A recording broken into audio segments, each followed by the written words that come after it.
नमस्कार। मैं कपिल। लीजिए, भारत यानी इंडिया, अजी यही हमारा देश हिंदुस्तान एक बार फिर से तरक्की की सीढ़ियां चढ़ गया। तरक्की यानी विकास की सीढ़ियां लगता है कि कुछ छुप छुपा कर बनाई जाती हैं। देश तरक्की की ये सीढ़ियां चढ़ता रहता है और बेचारी जनता को पता ही नहीं चलता कि देश ऊपर जा रहा है। वो वहीं कचरे के डिब्बे में से खाना ढूंढती रहती है। हम इस बेमुरब्बत जनता को क्या पता कि भारत का जीडीपी, जी हां, जीडीपी लगातार तेजी से यानी फास्टम फास्ट बढ़ता जा रहा है। इकोनॉमी, जिसे हिंदी में अर्थव्यवस्था कहते हैं, वो दुनिया में चौथे नंबर पर आ गई बताते हैं। तीसरे और दूसरे नंबर पर आने में बस एक चुनाव भर का समय है।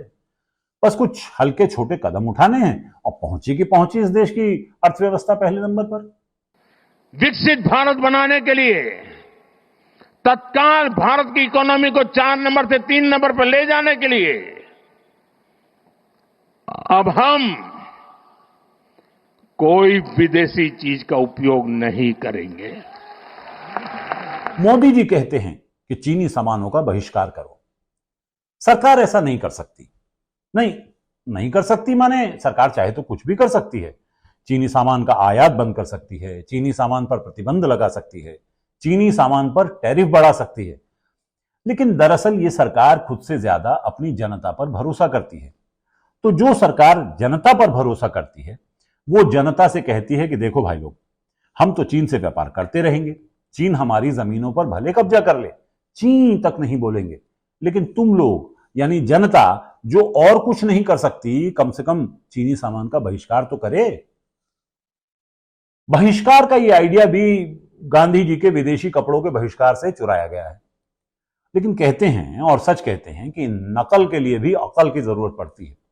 अरे भाई, जब भारत पर अंग्रेजों का कब्जा था, विदेश नीति, अर्थनीति, आयात निर्यात नीति सब अंग्रेजों के कब्जे में थी, तब भारत की जनता के पास विदेशी सामान के बहिष्कार के अलावा और कोई चारा ही नहीं था, जिसे बखूबी इस्तेमाल किया गया। और अब अगर हम ये मान भी लें कि भारत असल में 2014 में आजाद हुआ, जैसा कि बॉलीवुड की महान अभिनेत्री ने घोषणा की थी, तो भी ये साल 2025 है। विदेश नीति, अर्थनीति, आयात निर्यात नीति पर तो आप ही के विश्वगुरु का कब्जा है। तो सीधे सीधे बंद कर दीजिए चीन के साथ व्यापार।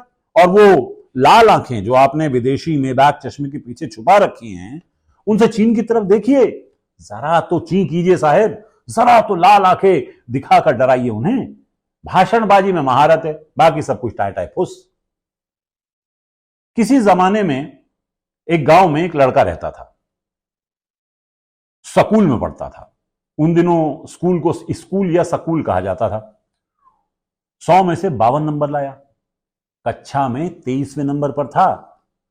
फिर हुआ यह कि जो लड़का 82 नंबर लाकर दूसरे नंबर पर आया था, उसके मामा उसे अपने हियां ले गए, स्कूल से नाम कट गया। तो उसने अपना हिसाब लगाया कि बढ़िया, ये दूसरे नंबर वाला चला गया तो हम 23वें नंबर से 22वें नंबर पर आ गए। वाह! उसके दिल ने ऐसा उत्साह भरा कि पूरे गांव में मिठाई बांट दी भाई ने कि वो कक्षा में 1 नंबर और ऊपर चला गया। बताइए, इससे बेहतर और क्या हो सकता है कि बिना कुछ किए दिए 1 नंबर ऊपर चले जाएं। अब ये जो नया जुमला निकाला है कि भारत की इकोनॉमी दिनों दिन तरक्की करती जा रही है, इसके कुछ आंकड़े भी सुन लीजिए। हंगर इंडेक्स में शामिल 127 देशों की लिस्ट में भारत 105वें नंबर पर है साहब। नंबर 105। एजुकेशन हो या हेल्थ, पोषण हो या शोषण, अपने देश हिंदुस्तान की हालत हर जगह शोचनीय ही है। तो ये वर्ल्ड में नंबर 4, 5, 3 की इकोनॉमी बनने का ये जो झुंझुना किसे थमा रहे हैं आप? हमारी तो हालत यह है कि अपनी तरक्की का पूरा ठीकरा दूसरे की खराब हालत के सर फूंकता है। अब हालिया रैंकिंग का मामला कुछ यूं है कि खुद तो तरक्की हो नहीं सकी, तो इंतजार करते रहे कि कौन देश नीचे फिसलेगा कि हम ऑटोमेटिकली ऊपर चले जाएंगे। बिल्ली के भाग से छीका फूटा कि जापान की अर्थव्यवस्था डॉलर के मुकाबले थोड़ा गड़बड़ाई, तो साहिब ने इसे अपने लिए शुभ संकेत मान लिया। और यह भी कोई नई बात नहीं है। याद कीजिए, देश के महान अर्थशास्त्री ने रुपए की गिरती हालत पर क्या सफाई दी थी। First of all, I would look at it as not rupee sliding, I will look at it as dollar strengthening. सुनते हैं किसी जमाने में भारत यही आपका हिंदुस्तान सोने की चिड़िया हुआ करता था। आज हालत यह है कि दिल्ली में कोई असली चिड़िया तो ढूंढ नहीं सकता। ले देकर दो पंछी मिलते हैं यहां, एक कबूतर, दूसरा कौवा। अब चिड़िया तो साहब इस देश को बनाने से रहे, कौवा ही बना दें। और यकीन मानिए साहेब अपनी पूरी ताकत से इस देश को कौवा, कोयले का कौवा बनाने में जुटे हुए हैं। खैर ये तो ऐसे ही कह दिया, लेकिन सच कहिए, जब देश की इकोनॉमी 4 नंबर, 3 नंबर, 2 नंबर और फिर 1 नंबर पर होगी तो सिर्फ उन लोगों को पता चलेगा जो 2014 में जाग गए थे, या बाकी जनता को भी इसकी कुछ भनक लगेगी। तरक्कीशील इस इकोनॉमी में पेट्रोल कुछ सस्ता होगा? दालें, आटा, चावल, प्याज, हां, इस इकोनॉमी में प्याज क्या भाव मिलेगी भाई? देखिए, ज्यादातर जनता जिसे किसी ना किसी भोजन योजना के तहत खाने को दिया जा रहा है, उसे उस मोदी जी की तस्वीर वाले पैकेट में प्याज तो न मिलती होगी। जाहिर है, जब वित्त मंत्री खुद प्याज नहीं खाती तो किसी और को तो प्याज क्यों ही देंगी। लेकिन बाकी लोग जो सुसंस्कृत नहीं हैं, उन्हें तो प्याज लगता होगा ना खाने में। तो हमें तो बस इतना भर बता दें कि ये जो अभी अभी इस देश की इकोनॉमी चौथे या फिर तीसरे नंबर पर गई है, इससे प्याज के दामों में गिरावट देखने को मिलेगी या नहीं। देखो भाई, हमें तो इस सरकार पर पूरा भरोसा है कि ये देश की इकोनॉमी यानी अर्थव्यवस्था को आसमान से छुआ देगी।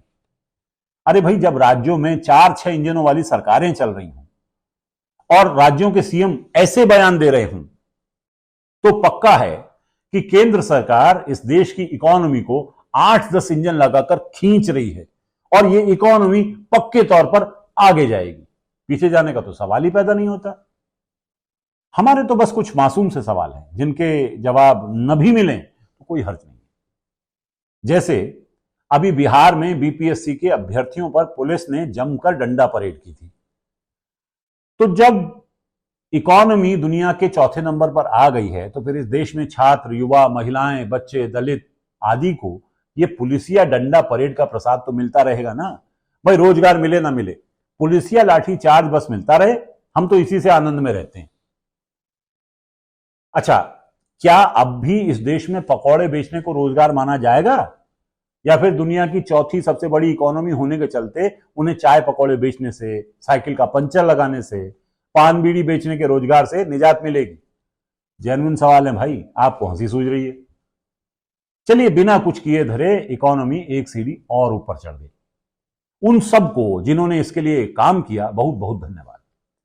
यानी धन्यवाद जापान के प्रधानमंत्री का, धन्यवाद वहां के वित्त मंत्री और अन्य लोगों का जिन्होंने जापानी इकोनॉमी की वाट लगाई ताकि भारत की इकोनॉमी को एक सीढ़ी ऊपर आने का मौका मिल सके।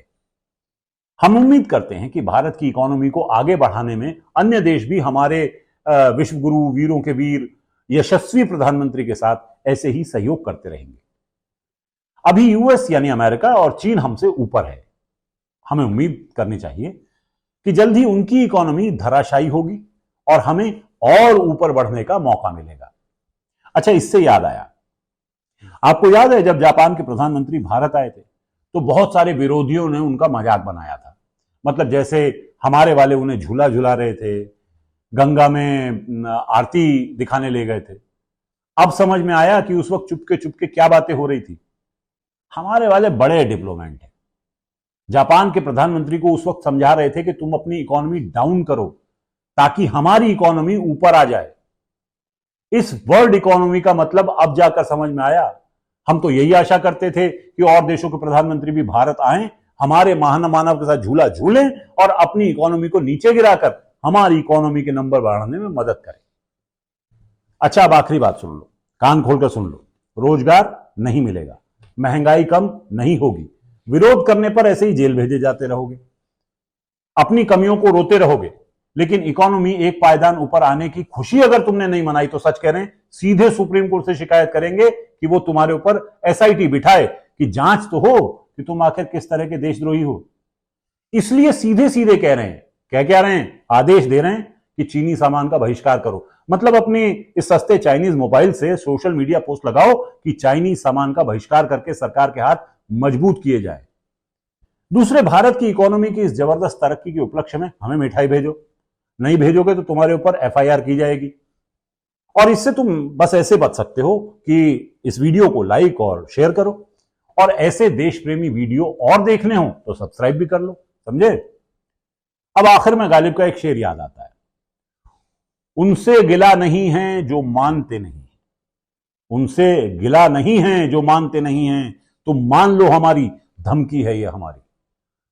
इस शेर का इस पूरे वीडियो से कोई लेना देना नहीं है, बस ऐसे गालिब का शेर याद आ गया तो सुना दिया। नमस्ते।